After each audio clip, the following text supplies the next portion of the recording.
Olá, seja bem-vindo.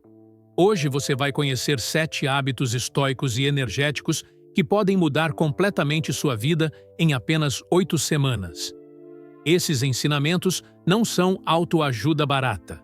São baseados em neurociência moderna, filosofia milenar e práticas de reconexão interior. Aplique um hábito por semana, com presença e constância. E se puder, volte a este vídeo de 3 a 4 vezes por semana. Isso ajuda seu cérebro a manter vivo o processo de reprogramação. O que você vai ouvir aqui pode parecer simples, mas tem o poder de transformar sua mente, sua energia e sua direção de vida. Então respire fundo e vamos começar. Até você se tornar consciente, o inconsciente dirigirá sua vida, e você o chamará de destino. Carl Gustav Jung. Existe uma dor que não grita, mas molda. Uma prisão sem grades, feita de rotinas mentais invisíveis. É como viver dentro de um labirinto que você não construiu, mas que, mesmo assim, repete todos os dias. Talvez você já tenha sentido isso. Um tipo de cansaço silencioso, não físico, mas existencial.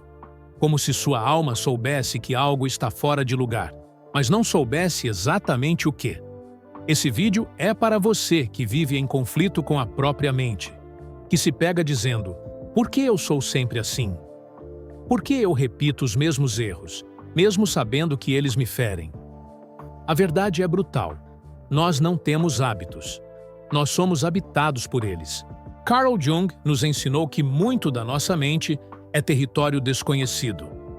Vivemos possuídos por padrões emocionais e crenças ancestrais, herdadas de gerações e reforçadas pela cultura, família, medos e traumas. Chamamos isso de inconsciente coletivo. É como um software invisível que controla nossas ações, pensamentos e reações, enquanto acreditamos estar no controle.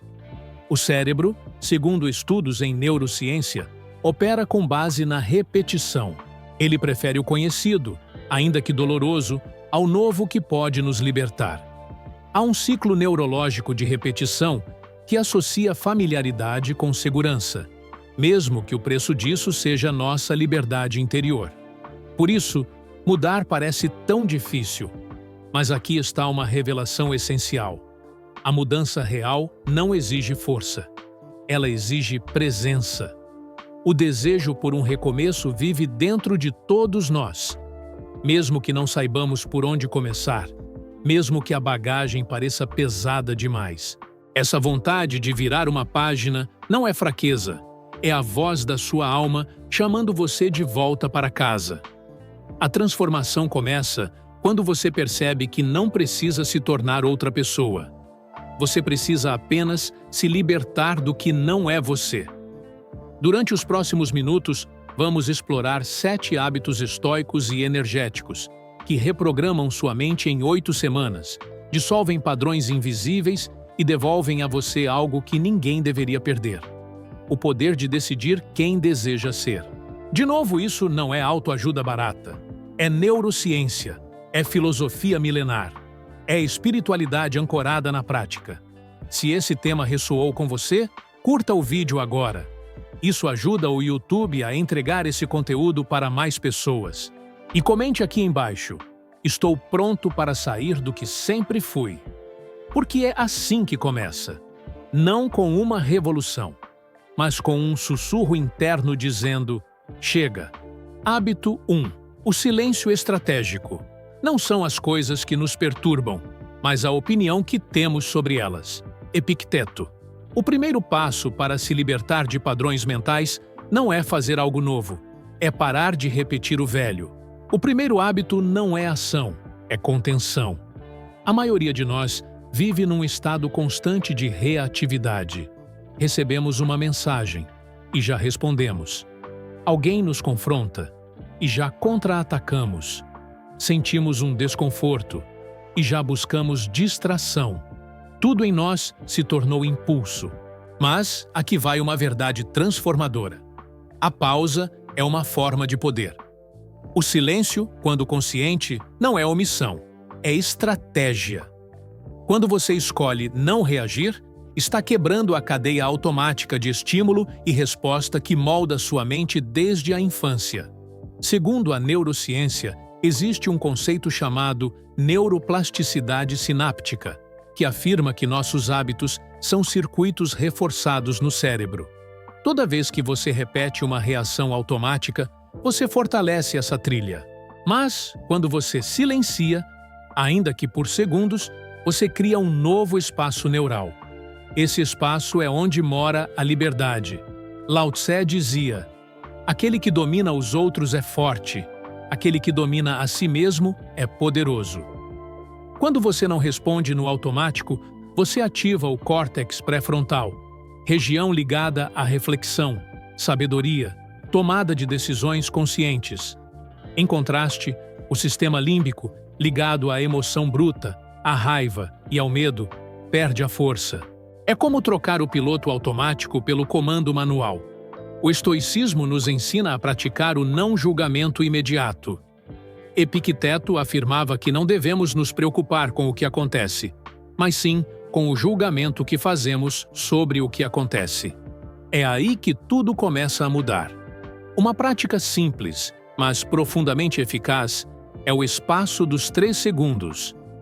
Antes de responder a qualquer estímulo, uma mensagem, uma crítica, uma provocação, respire. Conte até 3. Esses segundos não são apenas pausas, são portais. Nesse breve espaço, você pode escolher responder com presença em vez de impulsividade.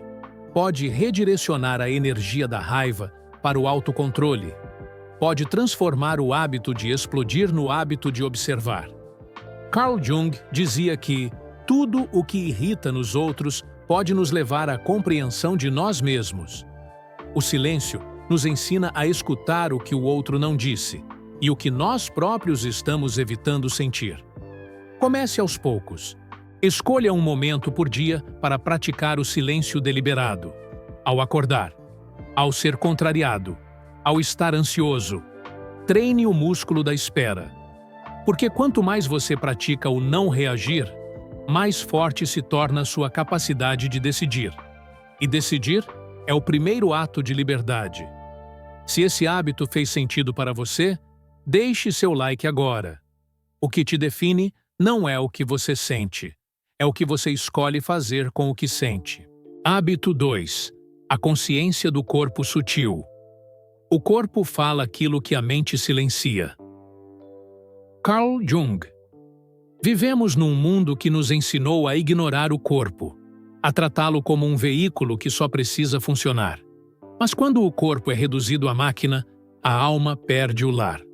O segundo hábito da reprogramação profunda é o retorno ao corpo sutil, a reconexão com o que vibra, e não apenas com o que aparece. Estamos acostumados a pensar que a mente comanda tudo, mas a verdade é que, muitas vezes, o corpo sente antes de a mente entender. A ansiedade, por exemplo, não começa com um pensamento. Começa com um aperto no peito, um peso nos ombros, um nó na garganta. Mas estamos tão desconectados que só percebemos quando o desconforto já virou dor.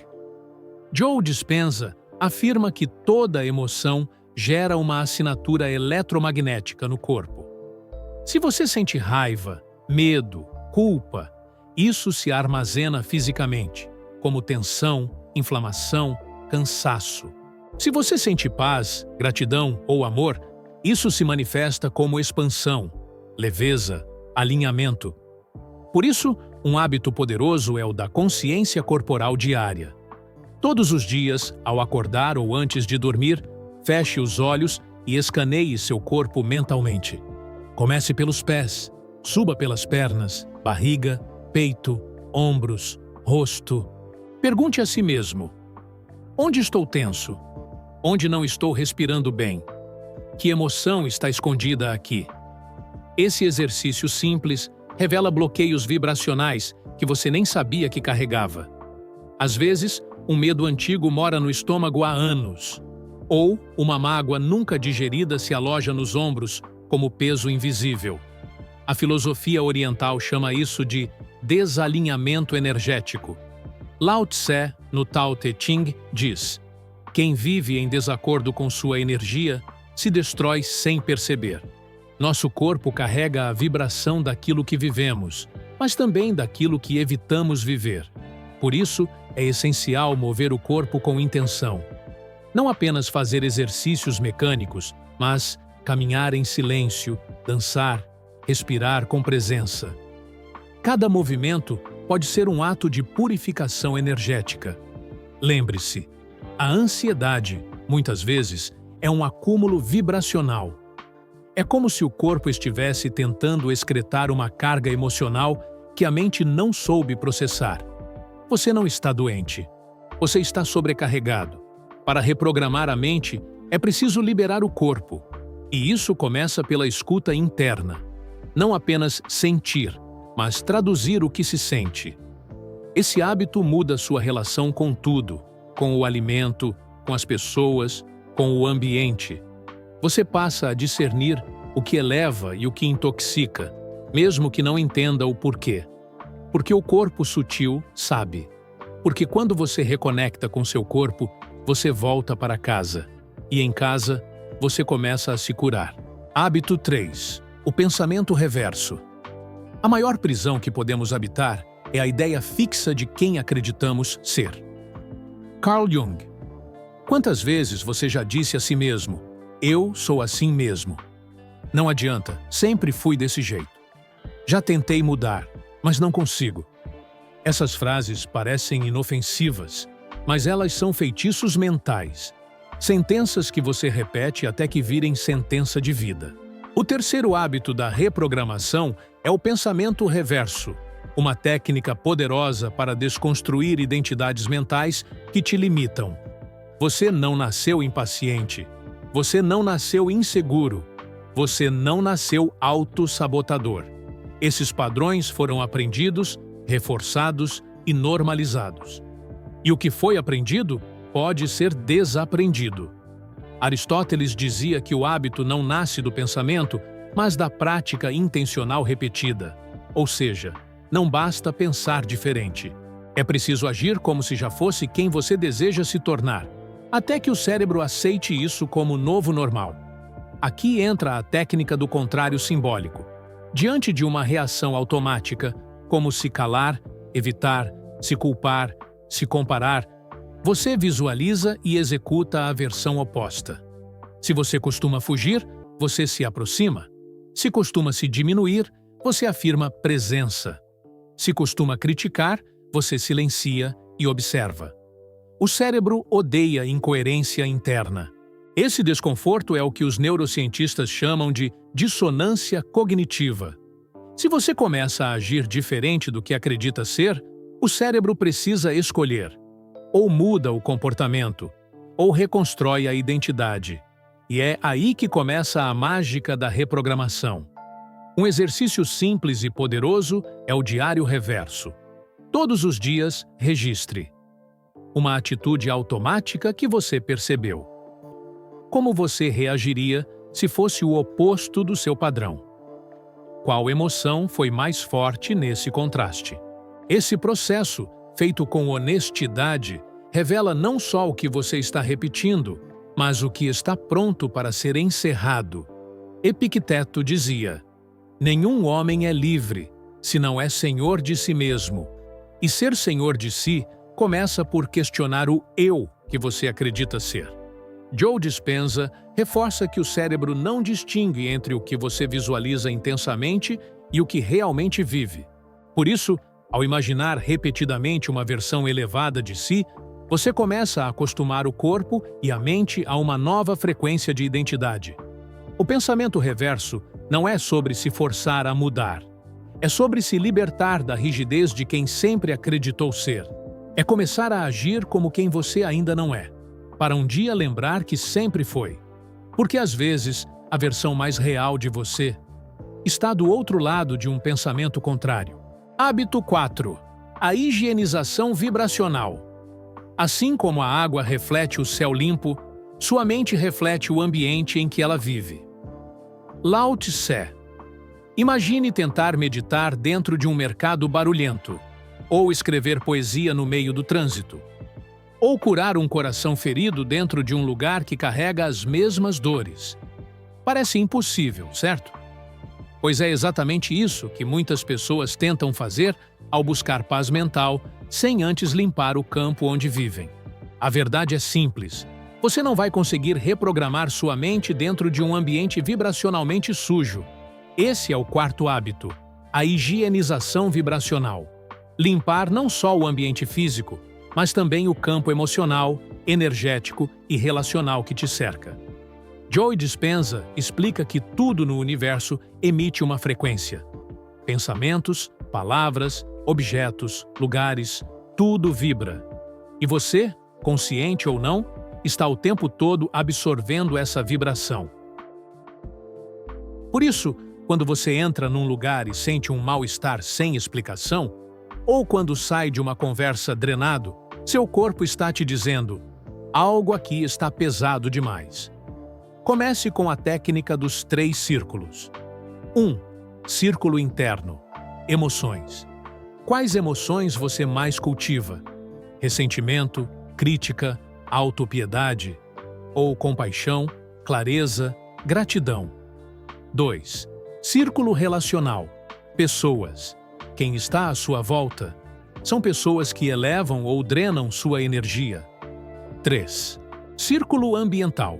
Espaço. Seu quarto, sua casa, seu celular. Transmitem paz ou poluição sensorial? Se você tenta manifestar mudanças em um campo carregado de ruído emocional e bagunça energética, sua mente se confunde. É como tentar meditar dentro de um incêndio. A filosofia estoica nos lembra que o ambiente pode não ser controlado, mas a forma como nos regulamos dentro dele, sim. Epicteto dizia: não é o que acontece, mas como você interpreta e reage que te define. Mas não se engane, o ambiente também te reprograma.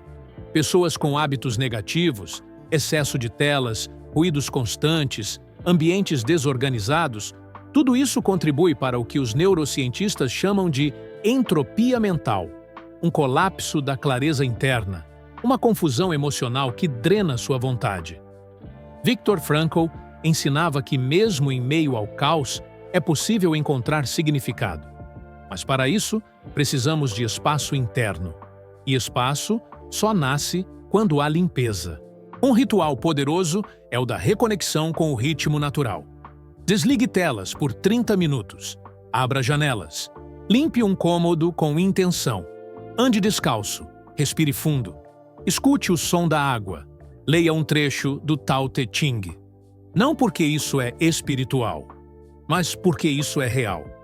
Você não é só o que pensa, você também é o que tolera ao seu redor.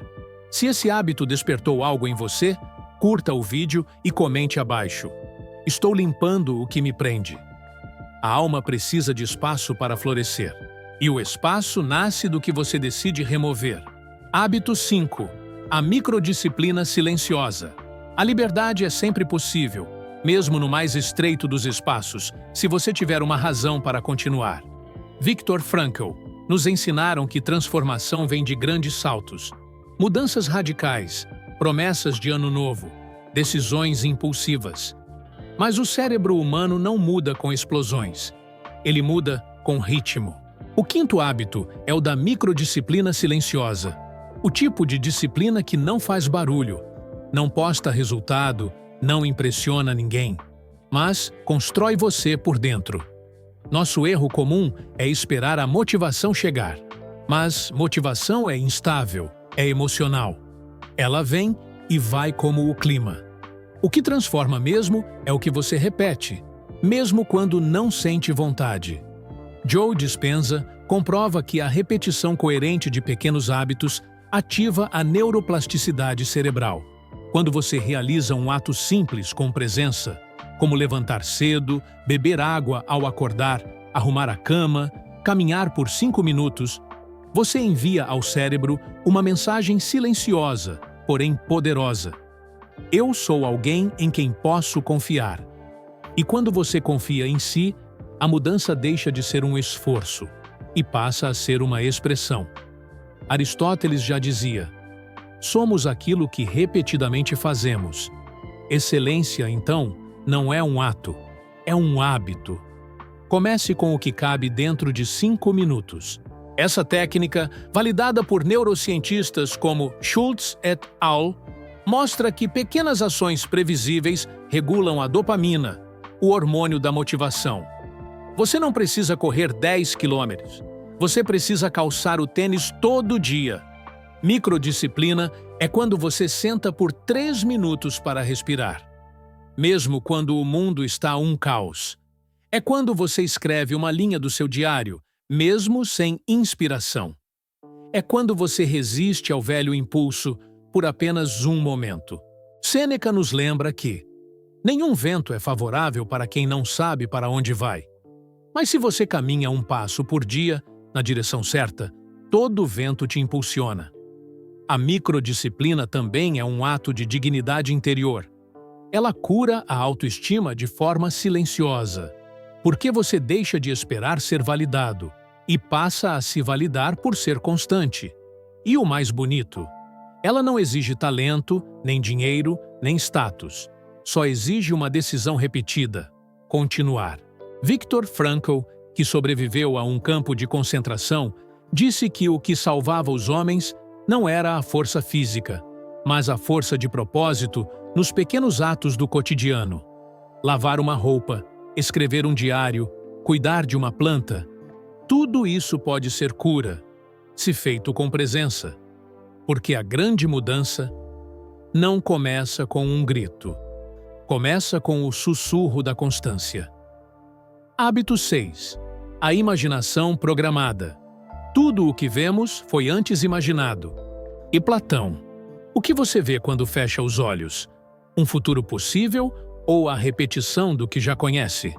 A mente não distingue com clareza aquilo que vivemos externamente daquilo que visualizamos intensamente.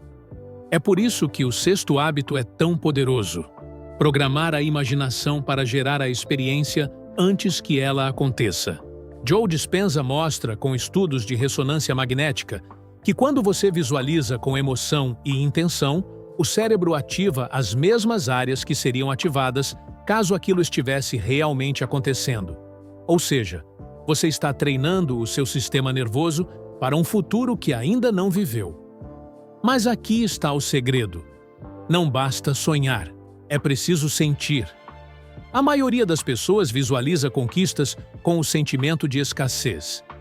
Elas imaginam o que querem, mas sentem o que falta. E o universo, que responde à vibração e não apenas ao pensamento, devolve mais do mesmo. Por isso, o hábito da visualização de frequência é tão transformador.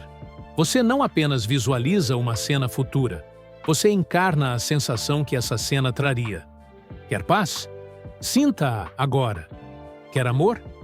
Vibra-o agora. Quer abundância? Expanda o peito como se já estivesse vivendo. Neville Goddard dizia: assuma o sentimento do desejo realizado. A prática é simples, mas profunda. Todos os dias, antes de dormir, visualize uma situação que represente o seu eu futuro. Sinta os detalhes: cheiro, som, temperatura, expressão do seu rosto. Respire como se já estivesse lá. E ao acordar, mantenha esse estado por alguns segundos antes de abrir os olhos. Carl Jung dizia que a imagem é a linguagem da alma. Ao criar imagens internas com propósito, você não está fugindo da realidade. Você está moldando a estrutura do que está por vir. Esse hábito também te protege da armadilha da ansiedade. Porque em vez de prever o pior, como a mente condicionada tende a fazer, você começa a ensinar ao seu cérebro uma nova narrativa. Uma que ele, aos poucos, aceitará como verdade. É como preparar o solo antes da colheita. Se você planta visualizações cheias de medo, a colheita será estéril. Mas se planta com fé vibracional, mesmo em silêncio, algo começa a brotar dentro de você. A imaginação programada não é mágica. É coerência vibracional aplicada. Porque no final, Não é o que você quer que molda sua vida. É o que você acredita já ser. Hábito 7. O autoencerramento consciente. Nada é mais difícil do que abandonar quem você acreditou ser por tanto tempo. Carl Jung. Chegamos ao hábito mais profundo, mais silencioso. E talvez o mais difícil. O encerramento consciente. Poucos falam sobre isso. Vivemos numa cultura que idolatra começos, novos projetos, novos planos, novas metas. Mas ninguém nos ensinou a encerrar com dignidade. Encerrar um ciclo, um padrão, uma versão de nós mesmos que já não cabe mais. Esse hábito exige coragem. Coragem de enterrar partes de si que foram escudo, identidade, zona de conforto, mas que hoje são prisão. Carl Jung dizia que o processo de individuação, o caminho para a verdadeira maturidade, passa por morrer para aquilo que se tornou máscara. E cada máscara que você tira, por mais que tenha te protegido, precisa ser honrada com um fim consciente. É o que muitos evitam. Por isso, tentam mudar. Mas continuam voltando ao mesmo lugar interno, porque não fecharam o ciclo emocional. Não fizeram o luto pelo eu antigo.